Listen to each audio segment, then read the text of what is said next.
Hello everyone, welcome to our channel Kalyani's family vlogs. నేను మీ కళ్యాణి. చూస్తున్నారు కదా, ఏంటివి అని చూస్తున్నారా? ఈరోజు రేగు పళ్ళతో సింపుల్గా చేసుకునే 3 డిఫరెంట్ వెరైటీస్ని అయితే మేము ముందుకు తీసుకొచ్చాను. వీటిని ఎవరైనా సరే చాలా ఈజీగా చేసుకోవచ్చు. అది ఫస్ట్ టైం చేసే వాళ్ళైనా కూడా.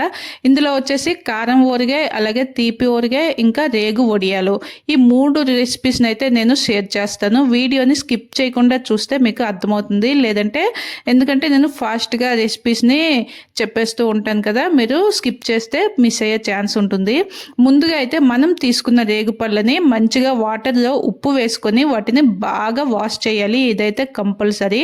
వాష్ చేసుకున్న రేగుపళ్ళని ఒక పొడి క్లాత్ పైన వేసి ఫ్యాన్ కింద కొంచెం ఆరనివ్వాలి. తడి మొత్తం పోయాక ఇలా ఒక కడాయిలోకి 1/2 కప్పు ఆయిల్ వేసుకొని రేగుపళ్ళని వేసి కొంచెం ఉప్పు పసుపు వేసి వాటిని మంచిగా అంటే లైట్గా వేడయ్యే వరకు మిక్స్ చేసుకొని వీటిని ఒక పళ్ళెంలోకి వేసి ఎండలో పెట్టుకోవాలి.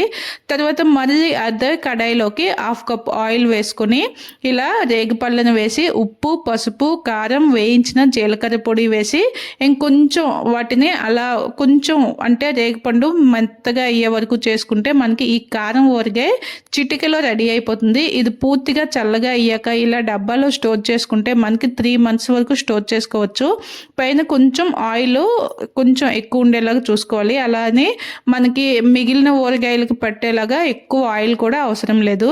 ఇప్పుడు తీపి ఊరగాయ విషయానికి వస్తే మనం కడాయిలో ఉప్పు పసుపు వేసి ఇలా ఎండలో పెట్టుకుంటాం కదా 2 రోజులు. ఆ రేగు పళ్ళని ఇప్పుడు ఒక ఏదైనా గిన్నె తీసుకొని 1 కప్పు బెల్లానికి 1 కప్పు నీళ్లు వేసి దానిని బాగా మరిగించాలి.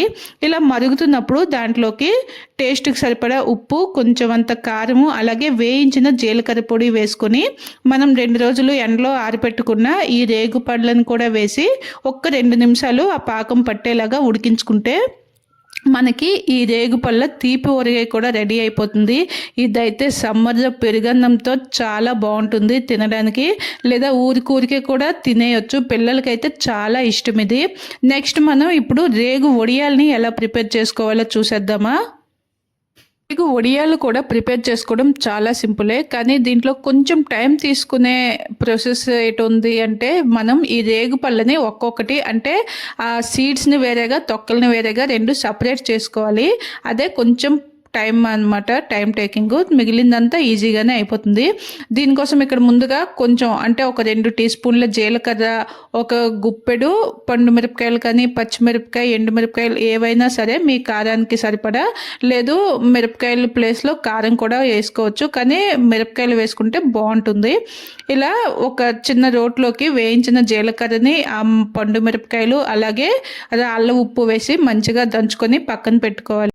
తర్వాత అదే రోట్లోకి ఇలా మనం సపరేట్ చేసుకున్న రేగుపళ్ళు తొక్కల్ని పిక్కల్ని వేరువేరుగా వేసుకొని ఇలా కొంచెం కోర్స్గా అయ్యే వరకు దంచుకోవాలి. నేనైతే ప్రాసెస్ అంతా రోట్లో చేసేద్దాం అనుకున్నా కానీ కొంచెం చాలా టైం పడుతుంది అనమాట. సో అందుకని చెప్పి తొక్కలన్నింటినీ ఇలా మిక్సీలో జస్ట్ బ్లెండ్ చేసుకుంటే అయిపోతుంది అనమాట, ఒక్క పల్స్ ఇస్తే. కానీ పిక్కలు అయితే మిక్సీలో వేయలేం కదా, ఆ సీడ్స్ని అయితే ఇలా దంచుకున్నాము. మా అమ్మ వచ్చేసి ఇలా తొక్కలన్నింటినీ మిక్సీ చేస్తున్నారు, నేను ఆ సీడ్స్ని ఇలా దంచుతూ పక్కన పెడుతున్నాను. మిక్సీ చేసుకునేటప్పుడు మనం ముందుగా పొడి చేసుకున్నాం కదా, జీలకర్ర పండుమిర్చి ఉప్పు వేసిన పొడి, అలాగే కొంచెం ఆ రేగు పళ్ళను వేసి కొంచెం ఆ పొడిని కూడా వేసి కొంచెం అంతా బెల్లాన్ని కూడా వేసుకోవాలి. ఇక్కడ ఈ రేగు పళ్ళు కొంచెం అంటే పుల్లగా ఉన్నాయి కనుక ఇక్కడ చింతపండు అయితే వేయట్లేదు. తీపి రేగుపళ్ళతో చేస్తే కనుక మీరు కొంచెం చింతపండుని కూడా యాడ్ చేసుకోండి. ఇక్కడైతే మాకు ఆ పులుపుకి వేసుకున్న బెల్లానికి టేస్ట్ అయితే సరిపోతుంది, సో పులుపు అయితే యాడ్ చేయలేదు. చూసారు కదా, ఇలా మొత్తంగా మిక్సీ పట్టుకున్నవి అలాగే దంచుకున్నవి ఈ రేగుపళ్ళు తొక్కలు అన్నింటినీ కూడా మంచిగా ఇలా మిక్స్ చేసుకున్న తర్వాత బాగా ఎండ తగిలేలాగా ఒక బయట ఏదైనా మంచిగా వేసుకుని దానిపైన మనకి నచ్చిన సైజులో ఇలా వడియాల్లాగా చిన్నగా పెట్టుకుంటే చాలా టేస్టీగా ఉన్నాయి. ఇక్కడ ఇవి అయ్యే వరకు కాదు, పెడుతుండగానే కొంచెంగా ఒక సైడ్ నుంచి తినేయడం జరిగిపోయింది. ఇంకా అలాగే స్మెల్ అయితే చాలా బాగుంది. మీరు ఎప్పుడైనా రేగు వడియాల్ని ట్రై చేశారా లేదా? నేనైతే ఇదే ఫస్ట్ టైము, ఎందుకంటే మా అమ్మ ఉన్నారు అన్న ధైర్యంతో మా అమ్మ చేద్దామనేసి చేశారు చేసుకుంటారనమాట. నేనైతే ఎప్పుడు ఊరగాయ చేసుకుంటాం కానీ వడియాలు అయితే ఇదే ఫస్ట్ టైం. కానీ నాకైతే చాలా బాగా నచ్చాయి. ఎండబెట్టిన మామిడి ముక్కల్ని అలాగే తెలకపిండి వడియాలు ఎలా అయితే పెట్టుకుంటామో ఇవి కూడా సేమ్ అలాగే ఎన్ని రోజులైనా నిల్వ ఉంటాయి. వీటిని ఇలా 1 డే పాటు మంచిగా ఆరిన తర్వాత నెక్స్ట్ డే వచ్చేసి నెమ్మదిగా వాటిని రెండో వైపుకి తిప్పుకొని ఎండ మంచిగా ఉందంటే 2 రోజులు ఆరబెట్టుకుంటే చాలు, మంచిగా ఆరిపోతాయి. తర్వాత వీటిని స్టోర్ చేసుకొని అంటే అన్నంతో తినాలనుకున్నా లేదా నోరు బాగాలేదు ఏమైనా తినాలనిపిస్తుంది లేదా ఊరికనే కానీ అలా తినేయచ్చు. చాలా బాగున్నాయి. మీరు రేగుపళ్ళతో ఎప్పుడైనా ఈ రెసిపీస్ని ట్రై చేశారా లేదా నాకు తప్పకుండా కామెంట్ చేయండి. అలాగే వీడియోకి ఒక చిన్న లైక్ చేసి రేగుపళ్ళు అంటే ఇష్టం ఉండే వాళ్ళకి ఈ వీడియోని తప్పకుండా షేర్ చేయండి. మరి తెలుసు కదా, మన కళ్యాణీస్ ఫ్యామిలీ వ్లాగ్స్ యూట్యూబ్ ఛానల్ని వెంటనే సబ్స్క్రైబ్ చేసుకోండి. Thank you for watching.